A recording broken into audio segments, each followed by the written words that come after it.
নমস্কার, আমার গল্প থেকে গল্প চ্যানেলে আপনাদের সবাইকে স্বাগতম ও শুভেচ্ছা।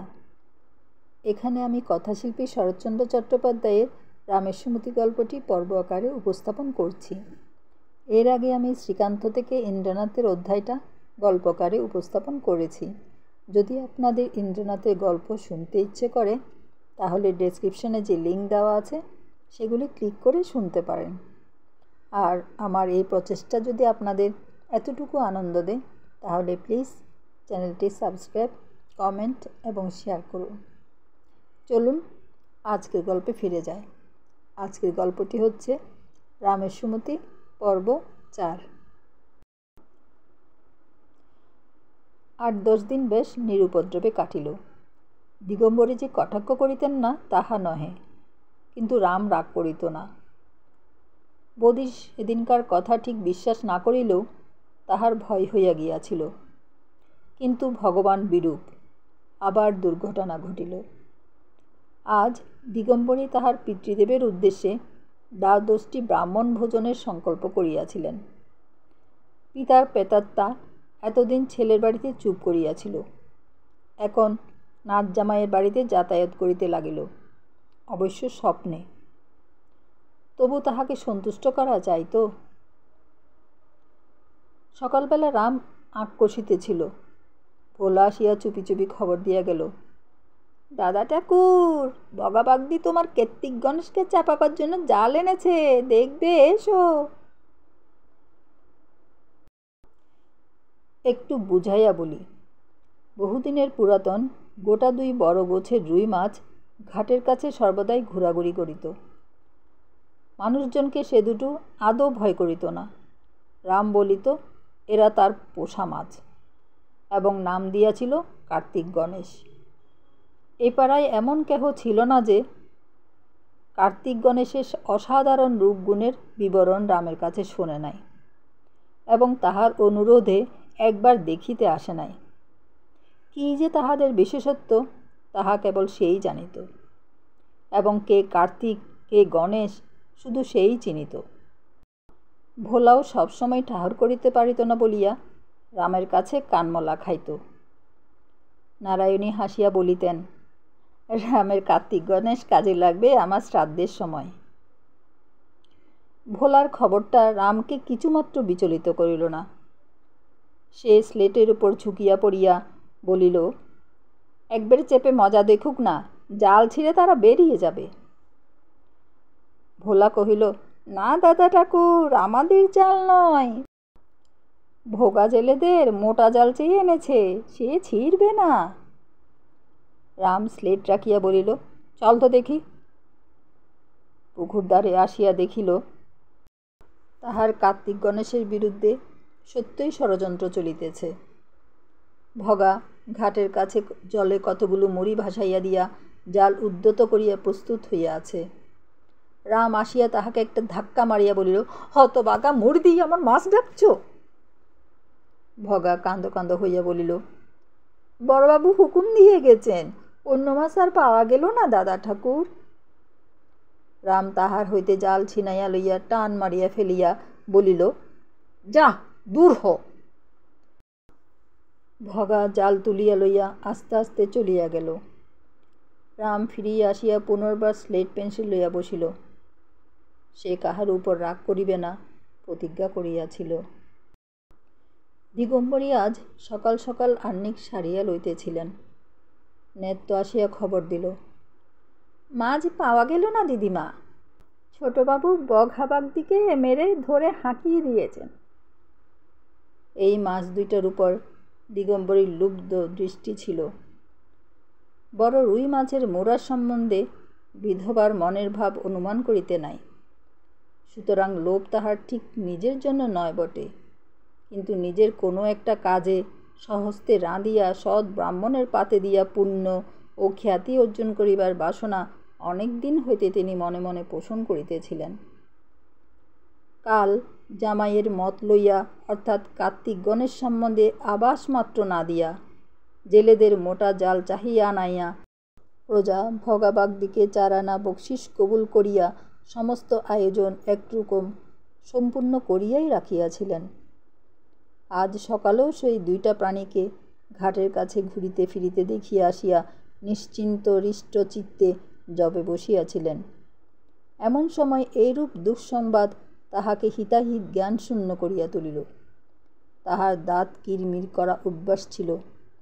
তিনি অকস্মাৎ দাঁতে দাঁত ঘষিয়া গলার মালাটা উঁচু করিয়া ধরিয়া বলিয়া উঠিলেন, ওরে কি সত্যুর আমার, কবে যারা মরবে যে আমার হাড়ে বাতাস লাগবে। বসে মুখে এখনো জল দিইনি ঠাকুর, যদি সত্যির হও যেন তেরাত্রি না পোহায়। নারায়ণী রান্না করিতেছিলেন। তিনি বিদ্যুৎ বেগে উঠিয়া দাঁড়াইয়া চেঁচাইয়া উঠিলেন, মা! শুনিয়াছি সন্তানের মুখে মাতৃসম্বোধনের তুলনা নাই। নারায়ণীর মুখে মাতৃসম্বোধনের আজ বোধ করি তুলনা ছিল না। ওই এক অক্ষরের ডাকে দিগম্বরীর বুকের রক্ত হিম হইয়া গেল।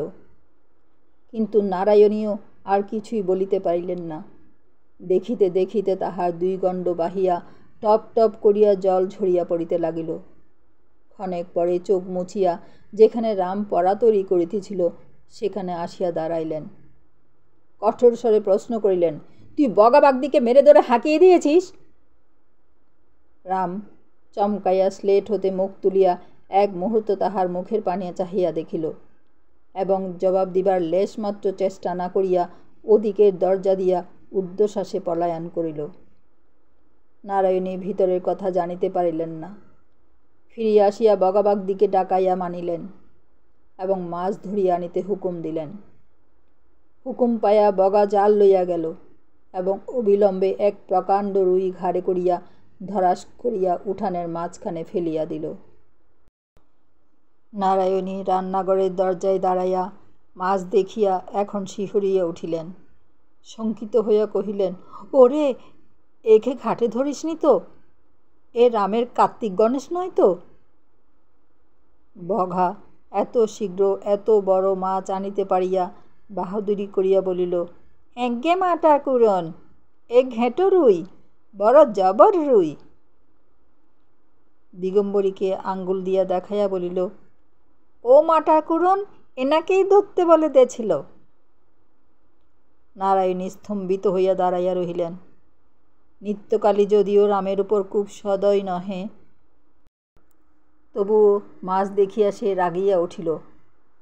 দিগম্বরীকে বলিল, আচ্ছা দিদিমা, পাড়ার লোকে জানে ছোটবাবুর কার্তিক গণেশের কথা, তুমি কি বলে মাছ ধরতে বলে দিলে?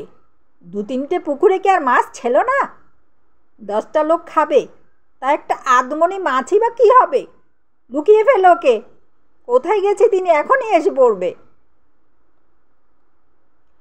দিগম্বরী মুখ ভারী করিয়া বলিলেন, জানি না বাপু অত শত, একটা মাছ ধরেছে তো 7 গোষ্ঠী মিলে কি করছে দেখো না, একে লুকিয়ে ফেলবি, বামুন খাবে না? নেত্য বলিল, তোমার বাবুন খাবে 2-2-2:30টার সময়, ঢের সময় আছে। ছোটবাবু আগে স্কুলে যাক, না হলে আজ আর কেউ বাঁচবে না। ওমা, ভোলা যে এই দাঁড়িয়েছিল, সে গেল কোথায়? সেই বুঝি তবে খবর দিতে ছুটেছে। যা হয় করো মা, আর দাঁড়িয়ে থেকো না। ভগা 4 আনা পয়সার লোভে জাল চাহিয়া আনিয়াছিল। ব্যাপার দেখিয়া নগদ আদায়ের আশা ছাড়িয়া জাল লইয়া প্রস্থান করিল। প্রয়োজন হইলে কখন কোন স্থানে রামকে পাওয়া যাইবে ভোলা তাহা জানিত। সে ছুটিয়া গিয়া বাগানের উত্তরদ্বারের পেয়ারা তলায় আসিয়া উপস্থিত হইল। রাম একটা ঢালের উপর বসিয়া পা ঝুলাইয়া পেয়ারা চিবাইতেছিল। ভোলা হাঁপাইতে হাঁপাইতে বলিল, দেখবে এসো দাদা ঠাকুর, বাঘা তোমার কার্তিককে মেরেছে। রাম চিবানো বন্ধ করিয়া বলিল, যা। সত্যি দাদা ঠাকুর, মা হুকুম দিয়ে ধরিয়েছে, এখনো উঠোনে পড়ে আছে, দেখবে চলো। রাম ঝুপ করিয়া লাফাইয়া পড়িয়া দৌড়িল এবং ঝড়ের বেগে ছুটিয়া আসিয়া উঠানের মাঝখানে একবার থমকিয়া দাঁড়াইয়া চিৎকার করিয়া উঠিল, ওগো, এই তো আমার গণেশ! বৌদি, তুমি হুকুম দিয়ে আমার গণেশকে ধরালে। বলিয়ায় মাটির উপর উপর হইয়া পড়িয়া কাটা ছাগলের মতো সে পা ছুড়িতে লাগিল। শোকটা যে তাহার কিরূপ সত্য, কিরূপ দুর্দম, সে বিষয়ে দিগম্বরীর বোধ করি সংশয় রহিল না। তাহাকে খাওয়াইবার জন্য নারায়ণী রাত্রে টানাটানি করিতে লাগিলেন। রাম তাহার হাত ছুড়িয়া ফেলিয়া দিল এবং সমস্ত দিন উপবাসের পর গোটা 5-6 ভাত মুখে দিয়া উঠিয়া গেল। দিগম্বরী আড়ালে দাঁড়াইয়া জামাইকে বলিলেন, তুমি একবার বলো না, না হলে নারায়ণী খাবে না, সে সারাদিন উপোস করে আছে। শ্যামলাল জিজ্ঞাসা করিলেন, উপোস কেন? দিগম্বরী কান্নার অভাবে কণ্ঠস্বর করুণ করিয়া বলিলেন, আমার 100 ঘাট হয়েছে বাবা, কিন্তু কেমন করে জানবো বলো? পুকুর থেকে বামুন ভোজনের জন্য একটা মাছ ধরালে মহাভারত অশুদ্ধ হয়ে যায়। শ্যামলাল বুঝিতে না পারিয়া ডাকিলেন, নেত্য, কি হয়েছে রে? নেত্য আড়াল হইতে বলিল, সেটা ছোটবাবুর গণেশ। শ্যামলাল চমকিত হইয়া বলিয়া উঠিলেন, রেমোর কার্তিক গণেশের একটা নাকি? নেত্য বলিল, হ্যাঁ। আর বলিতে হইল না। তিনি আগাগোড়া ব্যাপারটা বুঝিয়া লইয়া বলিলেন, রাম খায়নি বুঝি?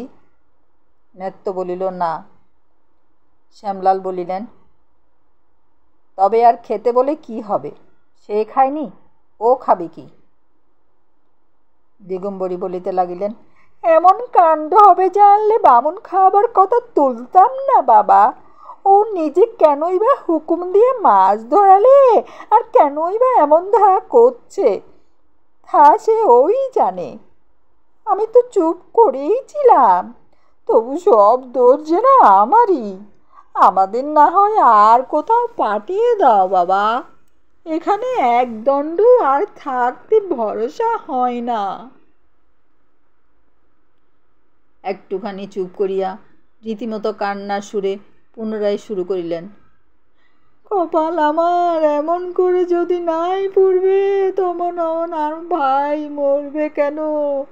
আমাকেই বা লাথি যেটা খেয়ে থাকতে হবে কেন? বাবা, আমরা নিতান্ত নিরুপায়, তাই হাত জোর করে বলছি, আমাদের একটা কিছু উপায় তুমি করে দিতে হবেই।